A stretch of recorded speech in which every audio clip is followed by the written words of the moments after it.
Olá, graça, paz e alegria. A porção de hoje, recomendada para a leitura da Bíblia em um ano no plano sequencial, é Atos dos Apóstolos, do capítulo 26 ao capítulo 28. Paulo começa a se defender diante de Agripa. Ele fala a respeito do cristianismo como uma manifestação da fé que os judeus esperavam. Mas a fé cristã acabou se separando do judaísmo. Alguns judeus até hoje esperam o Messias, outros reconhecem Jesus como tal.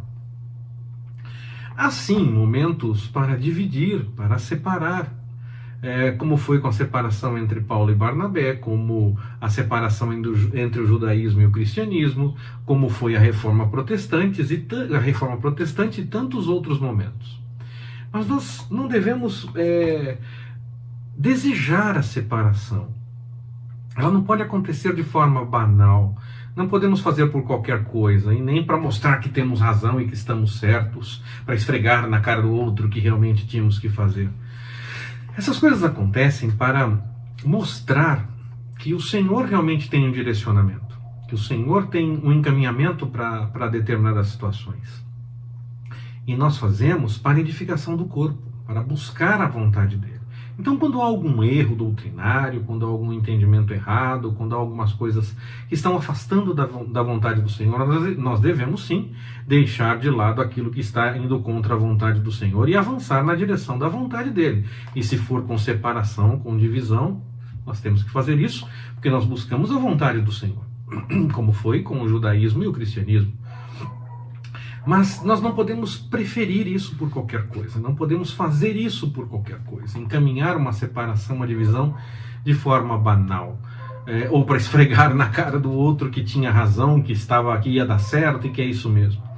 Nós fazemos, ainda que aconteça, com temor e tremor diante do Senhor, para que o corpo seja edificado. Como Paulo e Barnabé se separaram e ainda assim mandam saudação um para o outro e continuam em comunhão porque buscavam a vontade do Senhor, ainda que cada um tenha entendido que deveria ir por um caminho diferente. Eles faziam aquilo separados, mas para a edificação do corpo como um todo. Não para mostrar quem tinha razão, mas para fazer a obra do Senhor. E é necessário então que nós tomemos cuidado tanto com um sentimento de não pode haver separação de forma nenhuma, como também com um sentimento de separação a qualquer momento e por qualquer assunto. Nós temos que buscar a vontade do Senhor nisso tudo, porque ainda que aconteça uma coisa dessas, deve ser para buscar a vontade dele e para a edificação do corpo. Até porque nós aguardamos o dia em que estarão unidos no Senhor, na eternidade e pela eternidade, aqueles que verdadeiramente buscam a sua vontade. Então nós não nos separamos quando fazemos como Paulo e Barnabé, cada um buscando realmente o direcionamento do Senhor, nós não fazemos isso para mostrar que um tem razão e que o outro está errado. Nós fazemos para a edificação do corpo de Cristo, para fazer a vontade do Senhor, para encaminhar aquilo que o Senhor nos chamou a fazer. E o corpo será edificado. Nós continuaremos sim tendo comunhão. Continuaremos buscando a vontade do Senhor em todo o tempo. Paulo ele é questionado por exagerar. Mas ele afirma que ele acredita naquilo. E ainda insiste que o ouvinte deveria reconhecer que sabia que aquelas coisas realmente eram verdade. Ele não falava de si mesmo. Paulo não falava do que ele tinha vontade, do que ele preferia. Mas ele falava das verdades do Senhor. Dessa forma, ele podia sim insistir e ver que aquele que o ouvia até pensa em se converter diante de toda aquela argumentação por reconhecer a verdade do que Paulo apresentava. Quando nós falamos a verdade do Senhor e não a do nosso desejo ou aquilo que nós preferimos, o testemunho pode gerar muitos frutos de arrependimento e alcançar a muitas pessoas com a mensagem de salvação. Paulo, neste momento, poderia ter sido solto, diz o texto, se ele não tivesse, em sua defesa, apelado para César diante de Festo. Está lá em Atos dos Apóstolos, capítulo 25, do versículo 1 ao versículo 12. Mas ser solto neste momento seria correr o risco de ter problemas com os judeus que ainda estavam de olho nele a fim de resolver a questão matando Paulo. E o Senhor tinha seus planos a partir daquela prisão de Paulo. Ele tinha um plano para Paulo ir até Roma e lá dar testemunho, e chegar lá e durante todo o trajeto dar testemunho. Tudo aquilo que aconteceu era plano do Senhor no meio de tudo isso. Então que nós possamos, como Paulo, discernir até mesmo no meio das dificuldades. E quais dessas se apresentam, não apenas para uma correção de caminho ou uma dificuldade que se apresenta para que haja uma solução, para que se manifeste a glória do Senhor, mas qual é também o plano do Senhor no meio dessa dificuldade, no meio dessa situação toda. Que nós possamos então, no meio das dificuldades e discernindo a vontade do Senhor, cumprir o propósito que o Senhor tem, se houver um propósito para isso. Nós não devemos, claro, nos acomodar em sempre querer uma solução. O Senhor pode trazer a solução imediatamente, mas nós não podemos apenas achar que essa vai ser a única forma que o Senhor vai agir. Como também nós não devemos aceitar a dificuldade entendendo que, não, tem que ser assim mesmo e tá tudo. Não, nós temos que discernir quais são os planos do Senhor no meio de tudo isso. Se nós temos que buscar a correção diante do Senhor, se aquilo aconteceu para que se manifeste a glória do Senhor, ou se no meio daquela dificuldade, enquanto nós estamos passando por aquela situação, o Senhor tem algum plano para encaminhar no meio de tudo aquilo. Se for pela solução, que seja pela vontade do Senhor. Se nós tivermos que corrigir alguma coisa, que façamos isso pela vontade do Senhor. E se for para, no meio da dificuldade, agir e encaminhar algum plano da vontade do Senhor, que seja assim também. Então, que Ele nos dê discernimento e força para enfrentarmos quando for uma situação assim. Na história relatada por Lucas, que parece mesmo ter participado de todos os eventos, porque sempre nessa parte do texto ele fala em nós, principalmente durante esse tempo do navio e essa coisa toda. Essa história termina, e depois de muitas dificuldades, ela termina com o melhor desfecho possível. Todos se salvaram. Bom, o navio se perdeu, a carga foi jogada fora, mas todos se salvaram.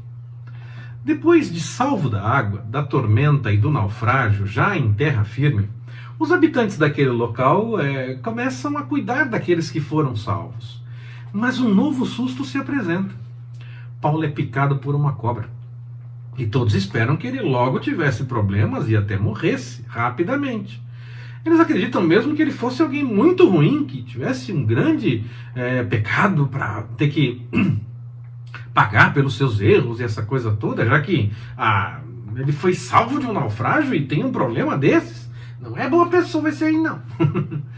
Mas isso que aconteceu serviu também para mostrar que mesmo quando parece que não há solução, quando o Senhor tem um plano, nem mesmo isso que parece não ter solução atrapalha ou causa qualquer tipo de problema. Creia e siga vivendo debaixo da vontade do Senhor, porque até o impossível acontece quando é a vontade dele. Siga debaixo da vontade do Senhor, buscando o que ele quer. E você vai ver as coisas acontecendo, porque ele vai cumprir o propósito para o qual chamou a sua vida, e você disse sim ao chamado que o Senhor tem para você.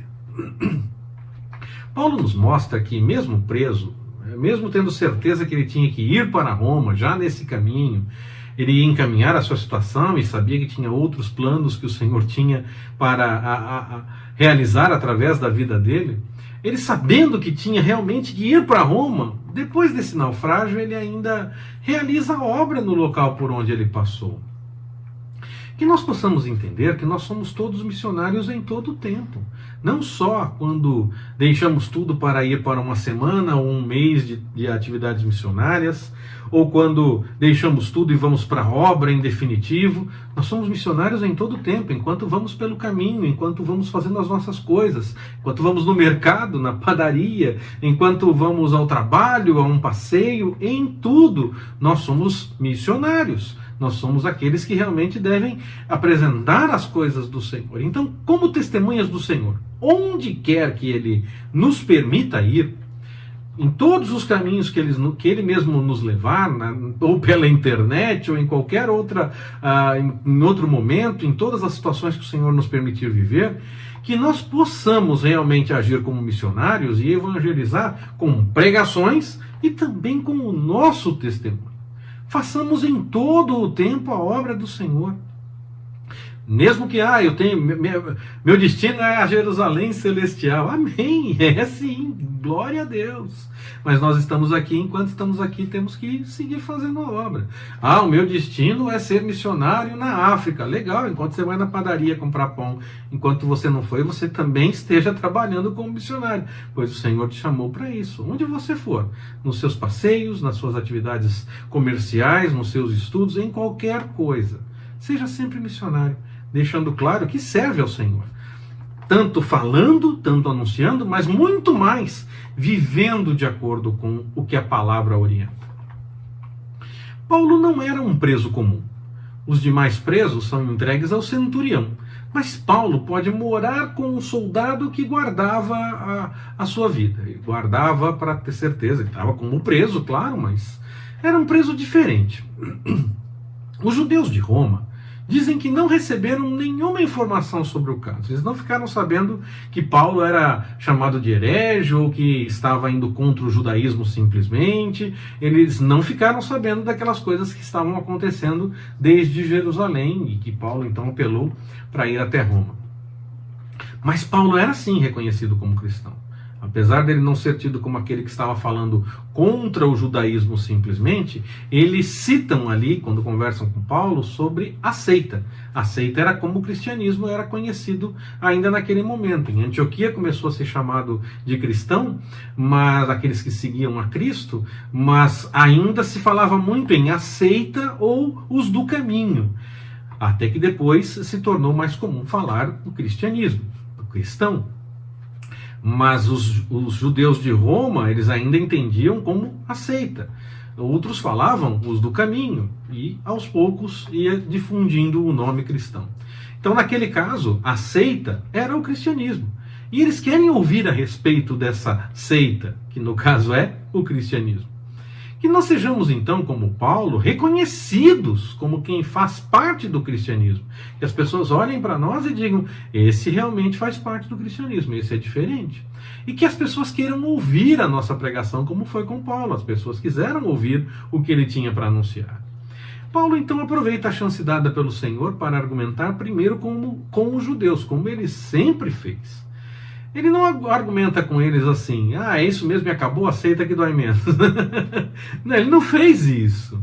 Ele fala da lei, ele fala de Moisés, ele fala dos profetas, faz uma apresentação da mensagem como um todo, ele vai mostrando que a profecia se cumpria em Jesus.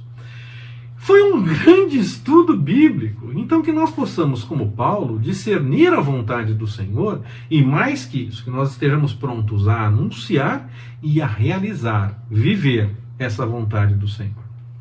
Nós terminamos Atos dos Apóstolos e vemos que o livro não termina com Paulo condenado. Sequer ele chegou a se apresentar diante de César. Ele apelou a César, foi para Roma, mas o texto não fala da sua apresentação diante de César. No fim, ele nem é prisioneiro de fato. Ele alugou uma casa, seguiu pregando o evangelho, e pelo menos por 2 anos, sem qualquer tipo de impedimento, recebendo as pessoas em casa e tudo mais. Depois ele vai ter mais alguns problemas com relação a essa prisão. Mas nesse momento, parece que nem mesmo preso ele está. Ele tem muita liberdade para desenvolver o trabalho. Ele estava ali realmente porque o Senhor tinha chamado para que ele fizesse o trabalho em Roma. Paulo não tinha impedimento nenhum para realizar então essa obra. Isso porque ele fazia as coisas de acordo com a vontade do Senhor. E o Senhor direcionava tudo para que ele pudesse realizar aquilo para o qual foi chamado por ele mesmo. Eis um belo exemplo, que nós façamos então sempre o mesmo. As limitações, Paulo estava, em princípio tinha ido para Roma porque estava preso, mas essas dificuldades que se apresentam nem sempre se apresentam para causar problemas, porque nós precisamos de algum tipo de correção diante do Senhor, ou simplesmente para ter a solução imediata e mostrar que o Senhor agiu a partir daquela situação. Às vezes, é no meio da dificuldade que nós vemos soluções que nós não notaríamos se essas coisas que são adversas não se apresentassem diante de nós. Nós temos às vezes que passar por algumas situações adversas para notar que o Senhor tem algum plano para realizar a partir daquilo. E no meio daquilo, como foi com Paulo, ele estava oficialmente preso. Tinha ido para Roma porque apelou a César. E no entanto estava no meio de tudo isso realizando a obra do Senhor em Roma. Nós devemos discernir sempre as coisas que acontecem em nossa vida e seguir fazendo a obra do Senhor em todos os momentos. Ainda que no meio das dificuldades, se for necessário corrigir alguma coisa em nossa vida, nós temos que corrigir. Se o Senhor quiser trazer uma solução para que se manifeste definitivamente a glória dele, mudando completamente o quadro, aleluia! Mas se aquilo continuar acontecendo, se a adversidade continuar presente, nós precisamos discernir o que o Senhor tem no meio de tudo aquilo. Qual é a solução que o Senhor tem a partir daquela adversidade, para que possamos seguir fazendo a obra do Senhor. Que Ele nos abençoe. Forte abraço, até mais, permitindo o Senhor.